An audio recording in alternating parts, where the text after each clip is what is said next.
ద్రౌపది దేవికి సీతాదేవికి క్షమాపణ చెప్పమంటున్నారు. అదే చేత్తో గరికపాటి గారికి, యాక్టర్ శివాజీ గారికి, తర్వాత హిందూ సంఘాల వాళ్ళకి క్షమాపణలు అడగమంటున్నారు. వినాయకుడి సన్నిధిలోనే నేను క్షమాపణలు కోరుకుంటాను.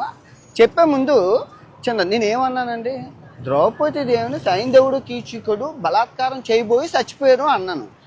బలాత్కారం అంటే ఇంగ్లీష్లో ఏంటి, రేపు. తర్వాత సీతాదేవిని రావణాసుడు ఎత్తుకెళ్ళిపోబోయి చచ్చిపోయారు అన్నాను. అంతే. ఇక్కడ చీరలు కట్టుకున్న వాళ్ళు, ఆ మగవాళ్ళు ఏది చేస్తే వాళ్ళు చచ్చిపోయారు. ఇక్కడ 60,000 రేపులు జరిగాయి.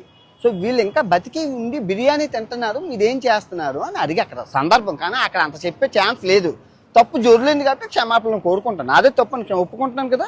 సో ఇప్పుడు నేను తప్పు చేస్తే రాత్రికి వినాయకుడి సన్నిధిలోనే రక్తం కక్కుకొని చచ్చిపోతాను. కనుక నా తప్పు మీరు స్వీకరించకపోతే ఈ సంవత్సరం నుంచి నెక్స్ట్ సంవత్సరం వరకు అష్ట దరిద్రాలు మీకు అంటుకుంటాయి.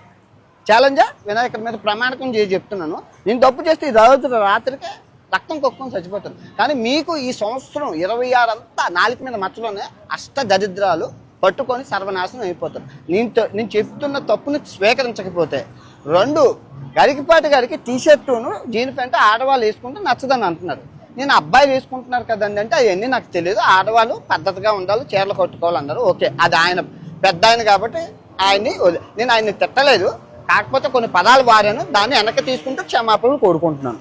ఇంకా శివాజీ గారిని ఆయన సామాన్లు అన్నందుకు నేను తిట్టాను, ఆయన వెనక్కి తీసుకున్నారు, నేను వెనక్కి తీసుకున్నాను. Problem solve. ఓకే, మీరు ఎక్కడితో వదిలేస్తే బాగుంటుంది, లేదు అంటే మీ ఇష్టం.